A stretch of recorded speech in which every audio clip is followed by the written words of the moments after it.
Hi viewers, இன்னைக்கான வீடியோவில் என்ன நடக்கலாம்னு சொல்லிட்டு பார்க்கலாம். வீடியோக்குள்ளே போகிறதுக்கு முன்னாடி நம்ம சேனலை லைக் அண்ட் சப்ஸ்கிரைப் பண்ணிவிட்டு கொஞ்சம் சப்போர்ட் பண்ணுங்கள். வாங்க இப்போ வீடியோக்குள்ளே போகலாம். எபிசோட் ரொம்பவே பரபரப்பாக போய்கிட்டு இருக்கு. நம்ம ரேவதி கிட்ட ஒருத்தவங்க ஹெல்ப் கேட்டு வராங்க. அந்த நேரம் பார்த்து மருது வந்து நிற்கிறாங்க. அப்போ அந்த அம்மா கிட்ட கேட்குறாங்க, ஏம்மா வீட்டு வாசலில் நிற்கிறீங்க அப்படிங்கிற மாதிரி கேட்க, அப்போ அந்த அம்மா சொல்கிறாங்க, இல்லைங்க ஐயா, என் பொண்ணோட படிப்புக்கு சாமுடிச்சேரி அம்மா கிட்ட உதவி கேட்டு வந்திருக்கேன் அப்படிங்கிற மாதிரி சொல்ல, அதுக்கு மருது அந்த அம்மாவை பார்த்து பயங்கரமாக திட்டுறாங்க. உங்களுக்கெல்லாம் கொஞ்சம் கூட அறிவே இல்லையா? உங்களுக்கு கை கால் நல்லா தானே இருக்கு, ஏதாவது வேலை பார்த்து உங்க பொண்ணை படிக்க வைக்க வேண்டியதானே, எதுக்காக இப்படி பிச்சை எடுத்துட்டு இருக்கீங்க அப்படிங்கிற மாதிரி கேட்க, இதை கேட்ட அந்த அம்மா ரொம்பவே மனசொடைஞ்சு போயிடுறாங்க. ஐயா, என் வீட்டுக்காருக்கு உடம்பு சரியில்லை, அதனால தான் நான் இப்படி பணம் உதவி கேட்டேன், இப்படியெல்லாம் பேசி கஷ்டப்படுத்தாதீங்க அப்படிங்கிற மாதிரி சொல்ல, இதை கேட்ட மருது சொல்றாங்க, கேட்கறது பிச்சை, இதுல வேற இப்படியெல்லாம் வேற நீ பேசுறியா, பணம்லாம் இல்ல, கிளம்பு கிளம்பு அப்படிங்கிற மாதிரி சொல்லிடுறாங்க. இதெல்லாம் கேட்ட ரேவதிக்கு ஒரே சந்தேகம் வருது. என்னது இவர் இப்படி பேசி அனுப்புறாரு? கார்த்தி இப்படிலாம் பண்றவர் கிடையாது. ஊருக்குள்ள கார்த்தியை பத்தி நல்ல விதமா தானே நம்ம கேள்விப்பட்டிருக்கோம். அது மட்டும் இல்லாம எல்லாத்துக்குமே உதவி செய்வாரு, இவர் எல்லாரோட குலசாமியாவும் இருக்காரு அப்படின்னு சொல்லி தானே எல்லாருமே இவரை பத்தி நல்ல விதமா பேசிக்கிட்டு இருந்தாங்க.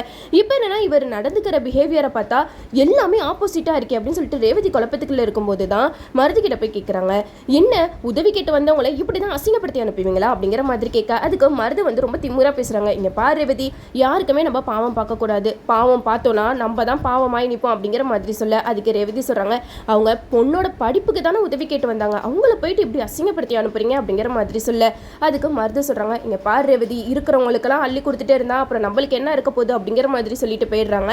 இது கேட்டதுமே நம்ம ரேவதிக்கு செம்ம டென்ஷன் ஆயிடுச்சு. பாவம் அந்த அம்மா எவ்வளவு மனசு கஷ்டப்பட்டுட்டு போயிருக்காங்க அப்படின்னு சொல்லிட்டு காசை எடுத்துட்டு அந்த அம்மாவை தேடி ஓடி போறாங்க. ஆனா அதுக்குள்ள அந்த அம்மா கோயில்ல போயிட்டு யார்கிட்டயாவது உதவி கேட்போம் அப்படின்னு சொல்லிட்டு அங்க எல்லாருக்கிட்டையுமே கேட்டுட்டு இருக்காங்க. அப்போ ஒருத்தர் வந்து கார்த்தியை பார்த்து, அவர்கிட்ட போயிட்டு நீங்க உதவி கேளுங்க, கண்டிப்பா அவர் உங்களுக்கு உதவி செய்வாரு அப்படின்னு சொல்லிக்கிட்டு இருக்கும் போதே கார்த்தி பாட்டி ரெண்டு பேருமே அந்த அம்மாவை பார்த்து ஏதோ உதவி கேட்குறாங்க போல அப்படின்னு சொல்லிட்டு அவங்கள கூப்பிடுறாங்க. இவங்களும் போயிட்டு கார்த்திக் கிட்ட நடந்த விஷயம் எல்லாத்தையுமே சொல்றாங்க. என் பொண்ணோட படிப்புக்கு பணம் தேவைப்படுது சார், எங்களுக்கு எப்படியாவது உதவி பண்ணுங்க. உடனே நம்ம கார்த்தி அந்த பொண்ணோட படிப்புக்கு என்னென்ன தேவையோ அது எல்லாமே பண்றேன்னு சொல்லிட்டு விசிட்டிங் கார்டு கொடுக்குறாரு. அது மட்டும் இல்லாம பணமும் கொடுத்துறாரு. இதை வாங்கிட்டு அந்த அம்மாவும் கார்த்திக்கு நன்றி சொல்லிட்டு போயிடுறாங்க. அப்பதான் ரேவதி கரெக்டா கோயிலுக்கு வராங்க. கோயிலுக்கு வந்ததுமே அந்த அம்மாவை பார்த்து கேட்குறாங்க, என்ன பணம் எடுத்துட்டு வரதுக்குள்ளாட்டு நீங்க போயிட்டீங்க அப்படிங்கிற மாதிரி சொல்ல, அதுக்கு அந்த அம்மா சொல்றாங்க, இல்லங்கம்மா, நான் கோயில யார்கிட்டயாவது உதவி கிடைக்குமான்னு கேட்க வந்தேன், அப்போதான் எனக்கு கார்த்தி தம்பி உதவி பண்ணார் அப்படிங்கிற மாதிரி சொல்ல, இதை கேட்டதுமே ரேவதிக்கு ஒரே குழப்பமாகுது. என்ன கார்த்தி அங்க உதவி பண்ண மாட்டேன்னு சொல்லிட்டு இங்க எப்படி வந்து உதவி பண்ணிருப்பாரு? நம்ம வீட்ல இருந்து கிளம்பி வரும்போது கார்த்தி வீட்டுல தானே இருந்தாரு, அப்போ இந்த கார்த்தி யாரு அப்படின்னு சொல்லிட்டு ரேவதிக்கு ரொம்ப குழப்பமாகுது.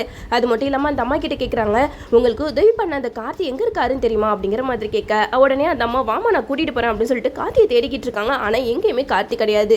அப்போ அந்த சின்ன பொண்ணு பார்த்து, கார்த்தி மாமா அங்க இருக்காங்க அப்படிங்கிற மாதிரி சொல்ல, இதை பார்த்ததுமே ரேவதிக்கு பயங்கர ஷாக். அங்க பார்த்தா நம்ம ரேவதியோட எம்டி கார்த்தி தான் நிக்கிறாரு. அந்த கார்த்தியை பார்த்ததுமே பயங்கரமா அதிர்ச்சி ஆகுறாங்க. அது மட்டும் இல்லாம அந்த அம்மா கிட்ட கேட்கறாங்க, இவதான் ராஜா சேதுபதியோட பேரனா அப்படிங்கிற மாதிரி கேட்காதுக்கு அந்த அம்மாவும் சொல்றாங்க, ஆமாமா, இவதான் ராஜா சேதுபதி ஐயாவோட பேரா. அது மட்டும் இல்லாம கோயில கும்பாபிஷேகம் நடக்க போதில்ல, அதுக்கான வேலைப்பாடுகள்ல இவர் ஈடுபட்டு இருந்தாரு. அந்த நேரம் பார்த்து நான் இவர்கிட்ட உதவி கேட்டேன், இவரும் உதவி பண்ணாரு. அது மட்டும் இல்லாம விசிட்டிங் கார்டெல்லாம் கொடுத்து எனக்கு வேலை வாங்கி தரேன்னு சொல்லியிருக்காரு அப்படிங்கிற மாதிரி சொல்ல, இது கேட்டதுமே ரேவதிக்கு அப்படியே ஒரு மாதிரி ஆயிடுது. என்ன இவரு தான் ராஜா சேதுபதியோட பேரனா? அப்போ நம்ம வீட்டுல இருக்கிற கார்த்திக் யாரு? ஒண்ணுமே புரியலையே அப்படின்னு சொல்லிட்டு ரேவதி பயங்கர குழப்பத்துல இருக்க. அப்பதான் கார்த்திக் அடிக்கடி ஃபோன் பண்ணி பேசுவாங்களே, அப்போ நம்ம கார்த்திக்கு ஃபோன் பண்றாங்க ஒளிஞ்சு நின்று. அப்போ பார்த்தா நம்ம கார்த்தி ஃபோன் ரிங் ஆகுது. இதை பார்த்ததுமே ரேவதிக்கு பயங்கர அதிர்ச்சி ஆகுது. அப்போ நான் கார்த்தியா நினைச்சு பேசிட்டு இருந்தது, இவ்வளவு நாளா எம்டி கூட தான் பேசிட்டு இருந்தேனா அப்படின்னு சொல்லிட்டு ரேவதி ஒரு பக்கம் குழம்பி போய் நிக்கிறாங்க.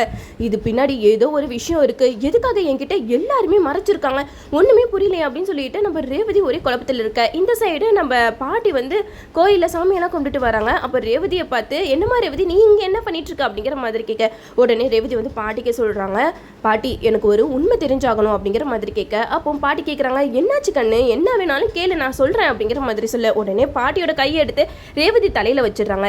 என் மேல சத்தியம் பண்ணி சொல்லுங்க, உங்களோட பேரன் யாரு அப்படிங்கிற மாதிரி கேட்க, இதை கேட்டதுமே பாட்டிக்கு என்ன சொல்றதுன்னே தெரியல. டக்குன்னு கையை எடுத்துட்டு பாட்டி சொல்றாங்க, இங்க பாரு ரேவதி, நீ எதுவா இருந்தாலும் உங்க அம்மா கிட்ட போய் கேட்டுக்கோ அப்படிங்கிற மாதிரி சொல்ல, இதை கேட்டதுமே ரேவதி சொல்றாங்க, எதுக்காக பாட்டி என்கிட்ட உண்மையை மறைக்கிறீங்க, உங்களோட உண்மையான பேரன் யாரு எனக்கு ஒழுங்கா சொல்லுங்க அப்படிங்கிற மாதிரி சொல்ல, அதுக்கு பாட்டி சொல்றாங்க, இங்க பாருமா ரேவதி, என்னால உங்ககிட்ட உண்மையை சொல்ல முடியல, நீ உங்க அம்மா கிட்ட போய் கேட்டுக்கோ அப்படிங்கிற மாதிரி சொல்ல, இதை கேட்டதுமே ரேவதி செம்ம கோவத்தோட வீட்டுக்கு போறாங்க. இது எல்லாத்துக்குமே ஒரு முடிவு கட்டணும் அப்படின்னு சொல்லிட்டு நம்ம ரேவதி வீட்டுக்கு போய் சாமுடிச்சேரி கிட்ட கேட்கறாங்க, அம்மா எனக்கு இப்போ ஒரு உண்மை தெரிஞ்சாகணும் அப்படிங்கிற மாதிரி கேட்க, உடனே சாமுடிச்சேரி சொல்றாங்க, எதுக்கு ரேவதி இவ்வளவு டென்ஷனா வர அப்படிங்கிற மாதிரி கேட்க, உடனே ரேவதி சொல்றாங்க, இவ்வளவு நாளா நம்ம வீட்டுல இருந்தது ராஜா சேதுபதியோட பேரன் தானா அப்படிங்கிற மாதிரி கேட்கும் போது சாமுடிச்சேரிக்கு தூக்கி வாரி வாரி போட்டுருச்சு. என்ன ரேவதி சொல்ற, உன்னோட மாமா பையன் தான் இவரை தான் உனக்கு கல்யாணம் பண்ணலான்னு பேசி வச்சிருக்கேன் அப்படிங்கிற மாதிரி சொல்ல, இதை கேட்டதுமே ரேவதி சொல்றாங்க, இல்லம்மா நீங்க போய் சொல்றீங்க, ராஜா சேதுபதியோட பேரன் வேற யாரும் இல்ல, என்னோட எம்டி கார்த்தி தான் ராஜா சேதுபதியோட பேரன் அப்படிங்கிற மாதிரி சொல்ல, இது கேட்டதுமே சாம்பிச்சேரிக்கு என்ன பண்றதுனே தெரியல. அப்போ சாம்பிச்சேரி சொல்றாங்க, இங்க பாரு ரேவதி, நீ தேவையில்லாம மனசை போட்டு குழப்பிட்டு இருக்க, உன்னைய யாரோ என்னமோ சொல்லி குழப்பி விட்டுருக்காங்க, இவர் தான் உண்மையான பேரன் அப்படிங்கிற மாதிரி சொல்ல, உடனே ரேவதி நடந்த விஷயம் எல்லாத்தையுமே சொல்றாங்க.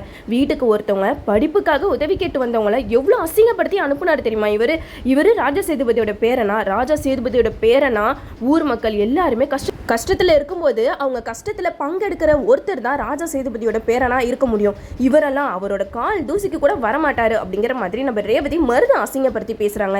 இதெல்லாம் கேட்டதுமே நம்ம சாம்பிச்சேரி சொல்றாங்க, எங்க பாரு ரேவதி, நீ போயிட்டு ரெஸ்ட் எடு, நீ தேவையில்லாததெல்லாம் போட்டு குழப்பிட்டு இருக்காது அப்படிங்கிற மாதிரி சொல்ல, உடனே ரேவதி சொல்றாங்க, எதுக்கு குடும்பமா சேர்ந்து எல்லாருமே என்கிட்ட உண்மையை மறைக்கிறீங்க, ஒழுங்கா உண்மையை சொல்லுங்க, நீங்க மட்டும் என்கிட்ட உண்மையை சொல்லலைன்னா அப்புறம் நானா அந்த உண்மையை தெரிஞ்சுப்பேன் அப்படிங்கிற மாதிரி சொல்ல, இது கேட்டதுமே சாம்பிச்சேரிக்கு என்ன பண்றதுனே தெரியல. சந்திரா வந்து சாம்பிச்சேரியை தனியா கூப்பிட்டு சொல்றாங்க, இங்க பாருக்கா, ரேவதிக்கு இப்போ சந்தேகம் வந்துருச்சு, இப்போ நம்ம ஏதாவது சொல்லி சமாளிச்சாதான், அப்படி இல்லைனா அவளா போயிட்டு உண்மையை தெரிஞ்சுக்கிட்டானா அப்புறம் இந்த கல்யாணமே நடக்காது அப்படிங்கிற மாதிரி சொல்ல, இதை கேட்டதுமே சாம்பிச்சேரி சொல்றாங்க, ஆமா சந்திரா, நீ சொல்றது கரெக்ட் தான், ரேவதி இந்த மாதிரி போயிட்டு உண்மையை கண்டுபிடிப்பா, நான் கொஞ்சம் கூட எதிர்பார்க்கவே இல்லை அப்படிங்கிற மாதிரி சொல்ல, இதை கேட்டதுமே சந்திரா சொல்றாங்க, அக்கா நம்ம நாளைக்கே மருதுக்கும் ரேவதிக்கும் கல்யாணத்தை முடிச்சிடணும், அப்படி இல்லைனா கண்டிப்பா ரேவதிக்கு எல்லா உண்மையை தெரிய வந்துச்சுன்னா அப்புறம் இந்த கல்யாணத்தை நம்மளால நடத்தவே முடியாது அப்படிங்கிற மாதிரி சொல்ல, இதை கேட்டதுமே சாம்பிச்சேரி சொல்றாங்க, அதெல்லாம் இல்லை சந்திரா, நான் ரேவதி கிட்ட எப்படியாவது சொல்லி சமாளிக்கிறேன் அப்படின்னு சொல்லிட்டு ரேவதி கிட்ட போய் சொல்றாங்க, நீங்க பாரு ரேவதி, ராஜா சேதுபதிக்கு 2 பேரங்க இருக்காங்க, அதுல இந்த ஒரு கார்த்தி அந்த ஒரு கார்த்தி அப்படின்னு சொல்லிட்டு ஏதோ ஒரு கதையை சாம்பிச்சேரி சொல்றாங்க.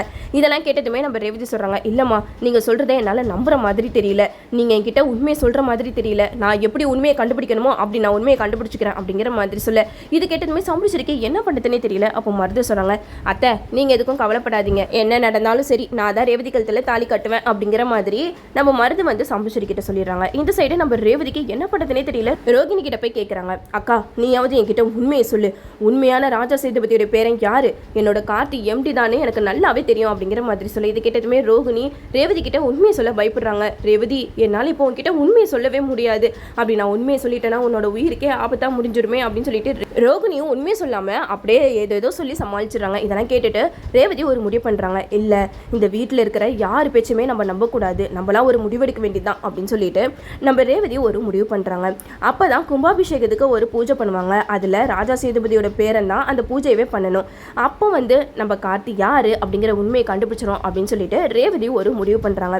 இந்த சைடு ஆஃபீஸ்க்கு போறாங்க. ஆஃபீஸ்க்கு போயிட்டு எப்படியாவது அந்த பூஜையில ராஜா சேதுபதியோட பேரன் தான் உட்கார்ந்தாகணும், அப்ப நம்ம கார்த்தி யாருன்றதை கண்டுபிடிச்சிடலாம் அப்படின்னு சொல்லிட்டு நம்ம ரேவதி முடிவு பண்றாங்க. அப்போ பிரியா கிட்ட சொல்றாங்க, பிரியா நான் கோயிலுக்கு போகணும், எனக்கு கொஞ்சம் பெர்மிஷன் வேணும் அப்படிங்கிற மாதிரி கேட்க, உடனே பிரியா சொல்றாங்க, என்ன வேலை விஷயமா நீ போற அப்படிங்கிற மாதிரி கேட்க, உடனே ரேவதி சொல்றாங்க, நான் ராஜா சேதுபதியோட உண்மையான பேரன் யாரு அப்படிங்கிறத கண்டுபிடிக்க போறேன் அப்படிங்கிற மாதிரி சொல்லிடுறாங்க. அப்போ பிரியாவுக்கு தூக்கி வாரி போட்டுச்சு. அப்போ ரேவதிக்கு பழசெல்லாம் ஞாபகம் வந்துருச்சுன்னா என்ன பண்றது, ரேவதிக்கு எல்லா உண்மையே தெரிஞ்சிச்சுன்னா அவ்வளோதான், அப்போ எம்டி எனக்கு கிடைக்க மாட்டாரா அப்படிங்கிற மாதிரி பிரியா ஒரு பக்கம் குழம்பிக்கிட்டு இருக்காங்க.